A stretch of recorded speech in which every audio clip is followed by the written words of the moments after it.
So we have three types of industry. First one is called primary industry, second is called secondary, third is called tertiary. तो primary industry क्या होती है? जहाँ कहीं भी आप natural resources को use कर रहे हो, wherever we are using the natural resources, उनको हम क्या बोलते हैं? They basically come under the category of primary industry. For example, अगर मैं बात करता हूँ एग्रीकल्चर की,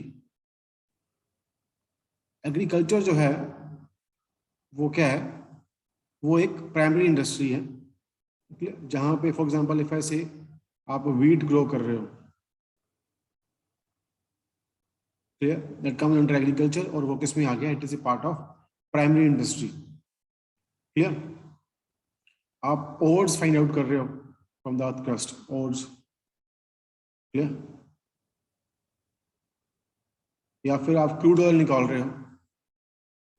बिफोर डिस्कशन बात कर रहा हूं मैं, crude oil. Clear sir. Yes बेटा बोलिए. सर ये टॉपिक हो चुका है. यस बेटा ऑलरेडी हो चुका है, बट आज क्या है कि मैं इसको रिपीट कर रहा हूँ बिकॉज क्लास में सिर्फ 14 पार्टिसिपेंट्स हैं. रिमेनिंग ऑफ द क्लास जो आपकी है उनका कोई सेशन है, so I am not covering any new topic because मुझे दोबारा से रिपीट करना पड़ेगा in the next session.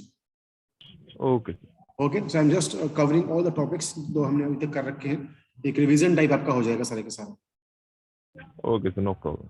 Okay, then we have secondary industry. Secondary industry basically क्या करती है? जो भी आपका आउटपुट है जो कि कहाँ से आ रहा है, प्राइमरी इंडस्ट्री का जो आउटपुट है वो बेसिकली क्या है? वो इनपुट है into the secondary industry.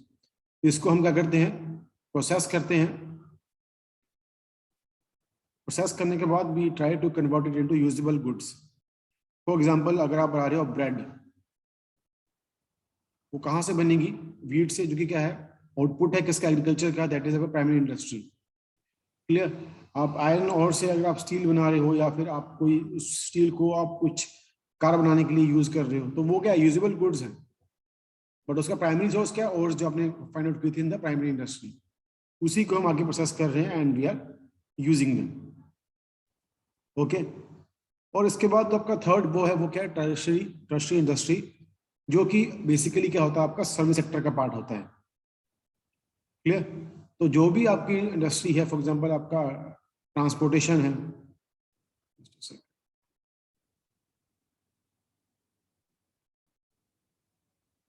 Okay, transportation वाला जो आपका पोर्शन है, ये आपके हॉस्पिटल्स हैं, ये आपके होटल्स हैं, या फिर आपके बैंक्स हैं. They are providing service only. All they are basically part of tertiary industry. So we have three types of industry: primary, secondary and the tertiary one. Okay, and industrial engineering जो है as a branch, इसकी need क्यों पड़ती है? इसकी need इसलिए पड़ती है बिकॉज एज ए इंडस्ट्री आप क्या चाहते हो कि जो भी आपका कस्टमर है, जो भी आपका एंड यूजर है, you should be able to provide him good quality of products. Clear. At a right cost, at lower cost, at the right time. Clear. और in simple words if I say, the industry should be able to meet the demands of the customer. तो customer की demands को fulfil करने के लिए at the same time we have to earn margin also, we have to earn profit also. We have to change the our working method जिसमें हम काम कर रहे हैं, and we have to come up with some techniques जो कि हमको help कर सकें अपनी प्रोडक्टिविटी को, एफिशिएंसी को इम्प्रूव करने के लिए. क्लियर. तो जो भी आपका मेन मोटिव होता है इंडस्ट्री का, इंडस्ट्रियल इंजीनियरिंग का, जितनी भी इसके टूल्स अवेलेबल हैं, उन सब का जो मेन मोटिव है वो क्या है? आपकी प्रोडक्टिविटी को क्या करना है? इंक्रीज करना है. क्लियर. तो इंडस्ट्रियल इंजीनियरिंग का जो मेन मोटिव होता है वो क्या होता है? That is to improve the productivity, improve हो जाए. क्लियर. आपकी जो एफिशिएंसी है वो बेटर आए. क्लियर. और इसको करने के लिए हम लोग क्या करते हैं? They basically focus upon two things. वो क्या होता है? That is optimization of the resources that we have. जो भी आपके पास रिसोर्सेज अवेलेबल हैं उनको अगर हम प्रॉपरली यूज कर पाए. क्लियर. रिसोर्स यूटिलाइजेशन है, अगर उसको ऑप्टिमाइज कर पाए या उसका बेटर कर पाए, that is also a very good thing. तो रिसोर्सेज को ऑप्टिमाइज करना है, या फिर in simple words resource utilization जो आपकी है उसको आपने इम्प्रूव करना है. और जब मैं बात करता हूँ रिसोर्सेज की, उसमें क्या क्या आता है? आपके जो मैन, जो लेबर है या मशीन इंजीनियर्स हैं, man, machine, equipment, clear, money, ये सारे क्या हैं? They are basically your resources. और आपका मेन मोटिव क्या होना चाहिए कि आप इनको क्या कर सको, ऑप्टिमाइज कर सको। अगर आप रिसोर्सेज को बेटर वे में यूटिलाइज करोगे तो ऑटोमेटिकली आपकी जो परफॉर्मेंस है वो क्या होगी, बेटर होगी, एफिशिएंसी क्या होगी, बेटर होगी, आपकी जो प्रोडक्टिविटी है वो भी क्या होगी, इंप्रूव होगी। क्लियर? तो ये आपका मेन मोटिव है।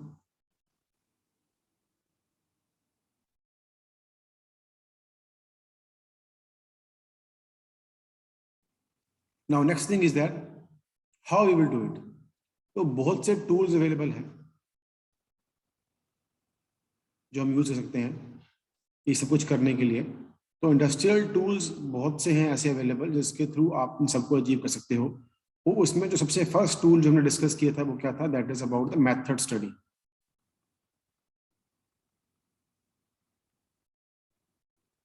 Clear?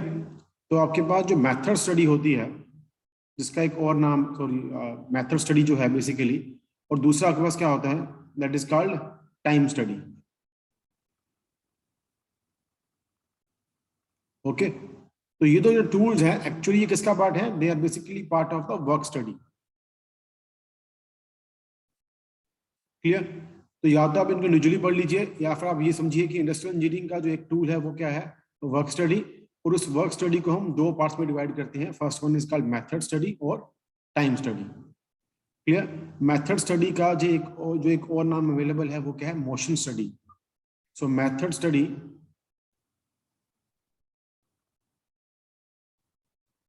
is also known as motion study, and time study is also known as what? Is also known as work measurement.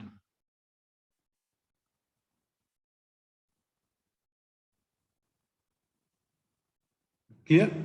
तो आपके पास जो वर्क स्टडी है, जो आपको यहाँ पर लिख रहा हूँ वर्क स्टडी का मेन मोटिव क्या होता है?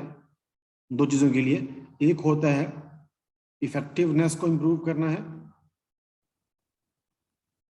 प्रोसेस करने के, और दूसरा होता है आपकी जो प्रोडक्टिविटी है उसको इंप्रूव करना है। क्लियर?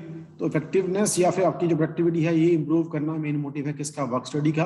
और वर्क स्टडी के दो टाइप्स हैं। First one is called method study, second one is called time study. Method study का जो और नाम है वो क्या है? Motion study. And time study का जो अदर नाम अवेलेबल है वो क्या है? Work measurement. क्लियर? तो इसमें आपका जो मेन फोकस होता है वो क्या होता है? जो आपकी टाइम स्टडी है ये मेनली फोकस करती है किसके ऊपर? On the concept of lesser time. जो भी हम काम कर रहे हैं पहले, अगर वो हम टाइम कम कर दें या फिर जितने टाइम हम वो प्रोडक्ट प्रोड्यूस कर रहे थे उसका प्रोडक्शन टाइम अगर हम कम कर देंगे, that is known as the concept of lesser time. तो लेसर टाइम अटेन करते हैं हम with the help of the time study. और जो आपका मोशन स्टडी है या फिर आपका जो वर्क स्टडी है, इसका मोटिव क्या होता है? इसका मोटिव होता है लेसर एफर्ट। जो आप एफर्ट लगा रहे हो किसी चीज को प्रोड्यूस करने के लिए, प्रोडक्शन करने के लिए, ठीक है, उस एफर्ट को कम करना मेन मोटिव होता है किसका? मेथड स्टडी का या फिर मोशन स्टडी का। तो ये आपके दो मेन चीजें हैं, मेथड स्टडी और मोशन स्टडी, या फिर टाइम स्टडी और वर्क मेजरमेंट। ठीक है? तो ये वर्क स्टडी के ही दो टाइप्स हैं। और work study as a tool focus करता है किसके ऊपर? On the improvement of effectiveness and the productivity. ठीक है? So I hope it is clear to you कि किस तरह से इसको हम क्लासीफाई करते हैं। Next thing is we figure it out one by one. Okay, first क्या था? First one is called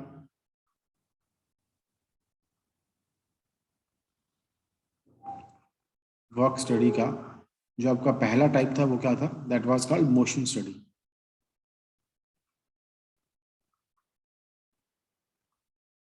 okay, तो मोशन स्टडी में हम लोग क्या स्टडी कर रहे थे पहले?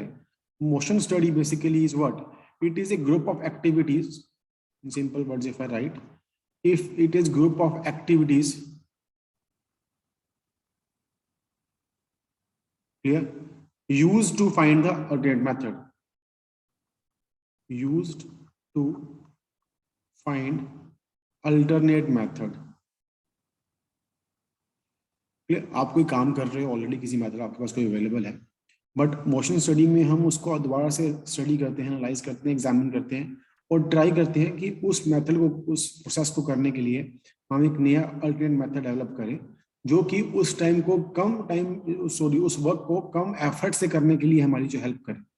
क्लियर? तो अल्टीमेटली हम क्या करते हैं इसमें, पहले तो हम क्या करते हैं, जॉब सिलेक्ट करते हैं जिसको हम स्टडी कर रहे हैं। फॉर एग्जांपल मान लीजिए मैं किसी वर्क पीस के ऊपर वेल्डिंग ऑपरेशन कर रहा हूँ। क्लियर? तो जो मैं ऑपरेशन कर रहा हूँ वेल्डिंग किसके ऊपर कर रहा हूँ, जॉब के ऊपर कर रहा हूँ, तो मैंने उसको सिलेक्ट कर लिया कि मैंने क्या स्टडी करना है, सिलेक्ट द जॉब। उसके बाद का जो स्टेप होता है वो क्या होता है, that is record data. Record the data किसके बारे में, जॉब के बारे में। Record the data about the job. अब क्या रिकॉर्ड करना है, जब मैं वेल्डिंग कर रहा हूँ, वेल्डिंग कौन करेगा, जो भी आपका ऑपरेटर रहेगा या वेल्डर रहेगा वो वेल्डिंग करेगा, वो कितने एंगल के ऊपर जो भी आपकी रोड है उससे वेल्डिंग कर रहा है। क्लियर? उसका एंगल कितना है। क्लियर? जब वो उसको कर रहा है उसकी जो बॉडी स्ट्रक्चर है वो किस तरह से है। क्लियर? उसकी फिजिकल पोजीशनिंग क्या है बॉडी की।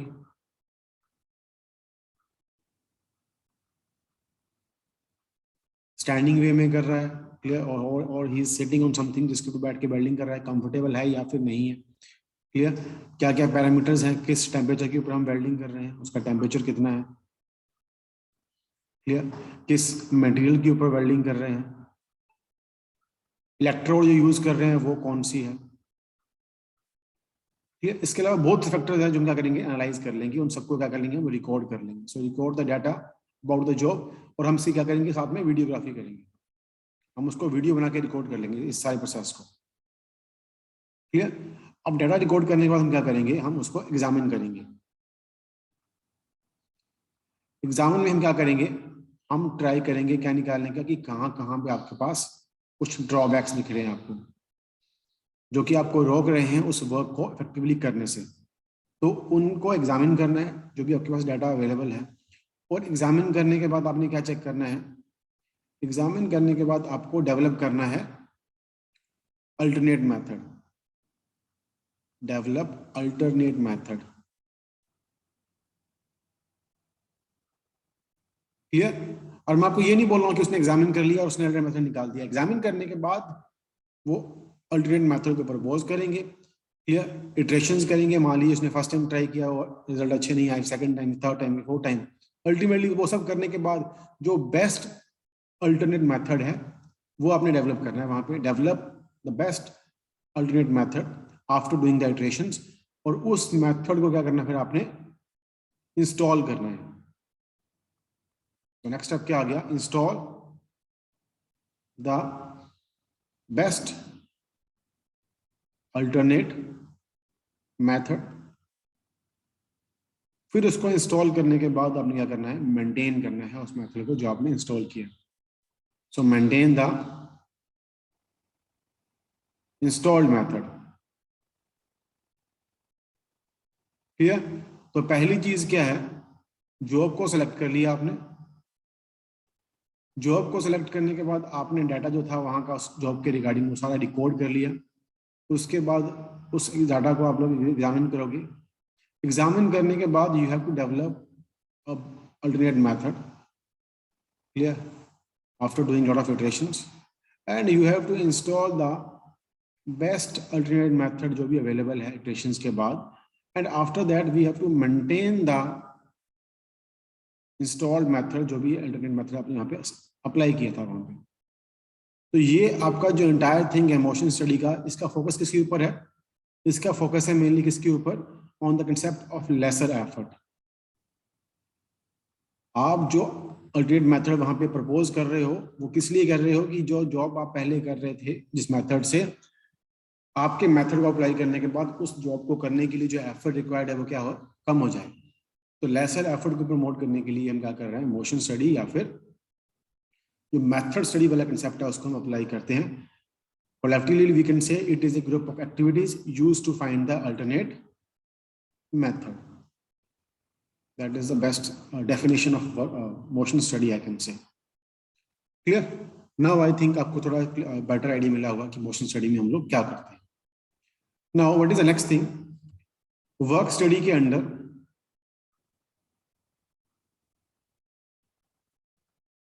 जो आपका दूसरा मेथड है वो क्या है? That is about the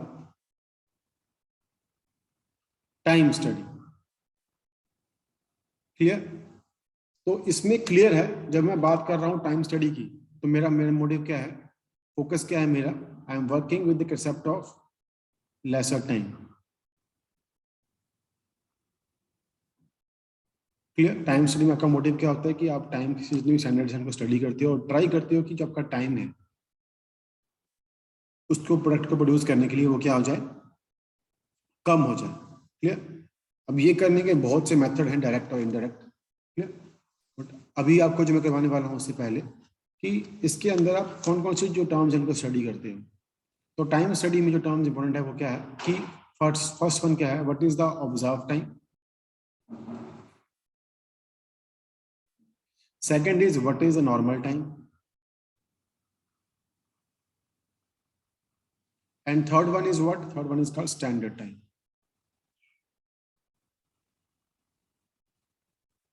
observe time basically क्या होता है, I am taking a stop watch. Stop watch की हेल्प से एक वर्कर था, क्लियर, उससे हम एक काम करवा रहे हैं एक जॉब के ऊपर. I have one job. Clear? Let us suppose मैं उसके ऊपर वेल्डिंग कर रहा हूं. ठीक है? तो मैंने उसको बोला take the job and start working on it. तो उसने वेल्डिंग स्टार्ट करी और उसने उस काम को 10 मिनट में कंप्लीट कर दिया. और जैसे ही वो काम कंप्लीट हुआ मैंने स्टॉप वॉच से जो टाइमर था अपना स्टॉप कर दिया. इस वाले टाइम को जब आपका जो वर्कर था, स्किल्ड वर्कर था, जो अंडर ऑब्जर्वेशन था, आपने स्टॉप वॉच से टाइम स्टार्ट किया, जॉब दी, जैसे ही जॉब खत्म हुई आपने वो टाइम बंद कर दिया. इसको हम क्या बोलते हैं? We call it the observe time. Clear? Observe time का जो एक और नाम है वो क्या है? Elemental time. इसको आपने याद रखना है. Observe time is also known as elemental time. Clear? तो 10 मिनट क्या होगी इस जॉब के? Observe time. This is just for example purpose जो मैं आपको बता रहा हूं. सेकंड क्या होता है? Normal time. नॉर्मल टाइम क्या होता है? It is a time taken by an average worker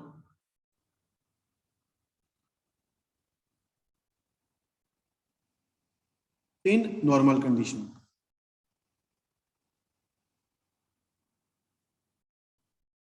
अगर मैं बोलूं कि आपका एक वर्कर है, एवरेज वर्कर, नॉर्मल कंडीशन में वर्क कर रहा है उसी काम को जो मैं बोल रहा था वेल्डिंग वाला वर्क एक जॉब के ऊपर, तो नॉर्मल कंडीशन में क्या होगा? स्लाइटली जो नॉर्मली वर्कर वर्क काम करेगा तो उसके ऊपर आप स्टॉप वॉच से काम नहीं करवा रहे हो, अंडर ऑब्जर्वेशन नहीं है, तो वो सिंपली उस जॉब को काम करेगा. तो उसको करने के लिए वो जो टाइम लेगा उसको हम क्या बोलते हैं? We call it the normal time.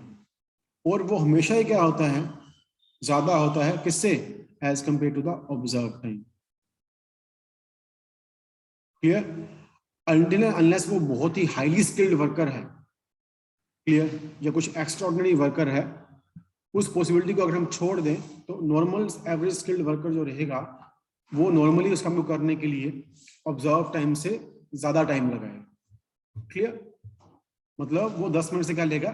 ज्यादा टाइम लेगा. अब कितना लेगा वो हमको पता नहीं है, पर ज्यादा लेगा. क्लियर? अब वो एक्जैक्टली कितना लेता है? That depends upon what? That depends upon the skill level of the worker. Clear? तो depending upon the skill level of the worker, so depending upon the skill level of the worker, हम workers की rating करते हैं with factor that is called RF. RF is known as rating factor. हर एक worker का जो skill level है different होता है, तो उसकी जो रेटिंग फैक्टर है वो भी क्या आएगा? डिफरेंट डिफरेंट आएगा. फॉर एग्जाम्पल लेट अस से मेरे पास एक वर्कर है, आई एम सेइंग उसका जो रेटिंग फैक्टर है वो कितना है? 120% है. इसका मीनिंग क्या हुआ? कि वो काम करने के लिए जो टाइम ले रहा है वो क्या है? 20% ज्यादा ले रहा है. क्लियर? तो उसके लिए जो फॉर्मूला होता है वो क्या होता है, जब भी आपने नॉर्मल टाइम निकालना हो, clear, from the two things, first is rating factor and the observe time. तो नॉर्मल टाइम क्या होता है, it is rating factor multiply by the observe time. अगर आपके पास ऑब्जर्व टाइम है और वर्कर का आपके पास रेटिंग फैक्टर है, तो आप वहां पे नॉर्मल टाइम निकाल सकते हो। इसी जॉब के लिए अगर मैं बात करूं, मान लीजिए ऑब्जर्व टाइम मेरा कितना था, 10 मिनट था। सो रेटिंग फैक्टर मेरा कितना आया था, 120%। सो 120% divide by 100 multiply by observe time, वो कितना था, 10 मिनट। तो दे विल कैंसल आउट, कितना आ गया, ये आ गया आपको 12 मिनट। इट मीन्स जो काम आप ऑब्जर्व टाइम था जिसका 10 मिनट था जिस जॉब का, वही काम जब एक एवरेज वर्कर करेगा अंडर नॉर्मल कंडीशंस, जिसका रेटिंग फैक्टर कितना है, 120% है, वो उस टाइम को कंप्लीट करेगा 12 मिनट में। तो वो क्या कर रहा है, 2 मिनट एक्स्ट्रा ले रहा है। Clear, that is 20% more. Clear, क्योंकि 10, अगर आपके पास 10 मिनट है तो 10 का जो 20% है वो कितना आएगा, वो आएगा 2 मिनट। तो वही 2 मिनट वो क्या ले रहा है, ज्यादा ले रहा है। Clear, so that is called the normal time. Third क्या होता है, स्टैंडर्ड टाइम। क्लियर, अब स्टैंडर्ड टाइम बेसिकली क्या होता है, आपकी जो एवरेज शिफ्ट होती है, जब आपका वर्कर काम करता है तो वो होती है 10 से 12 घंटे। क्लियर, तो जब आपका वर्कर वहां पे काम कर रहा है, so in this point of time, clear, तो वो लॉन्गर टाइम के लिए काम करेगा, वहां पे टाइम ड्यूरेशन जो है वो ज्यादा है। अगर लॉन्ग टाइम के लिए काम करेगा तो उसको टाइमली क्या चाहिए होगा वहां पे, he will need a tea break, he will need a lunch break, clear, he will need a rest time। और क्योंकि वो लंबे टाइम तक काम कर रहा है तो उसके बॉडी में क्या आएगा, फटीग भी आएगा। तो ये कुछ फैक्टर्स हैं जो कि हम क्या करते हैं, काउंट करते हैं। डिफरेंट डिफरेंट इंडस्ट्री में जो लंच ब्रेक का टाइमिंग होता है या फिर टी ब्रेक का टाइम होता है, डिफरेंट डिफरेंट होता है, बट होगा जरूर। लॉन्गर ड्यूरेशन के लिए अगर वो काम करेगा तो अवेलेबल रहेगा। इन सब को हम काउंट करते हैं in terms of the allowances, और ऐसे in terms of the percentage of the allowances. Clear, तो स्टैंडर्ड टाइम का जो आपका फॉर्मूला बनता है वो क्या होता है, जितना आपका नॉर्मल टाइम है प्लस परसेंटेज ऑफ अलाउंसेस को हम काउंट करते हैं for the normal time. So normal time plus percentage of allowances multiply by the normal time, this gives you the value of standard time. इसकी value जो भी आएगी वो क्या आएगी, ज्यादा आएगी as compare to the normal time. So normal time will be more as compare to the, sorry standard time will be more as compare to the normal time and will be more than the observe time. Clear, तो time को study करने का आपका main motive क्या है कि हमारा focus ही किसके ऊपर है, लेसर टाइम वाले कंसेप्ट में हम काम कर रहे हैं। जब तक हमको पता नहीं हुआ कि इनको हम किस तरह से स्टडी करेंगे तब तक इनको हम कम नहीं कर पाएंगे। तो this is how we classify observe time, normal time and standard time along with the rating factor for the time study, जिसका मेन फोकस क्या है, टाइम को कम करना है जो हम यूज कर रहे हैं प्रोडक्शन के लिए। Clear, this is basically all about the concept of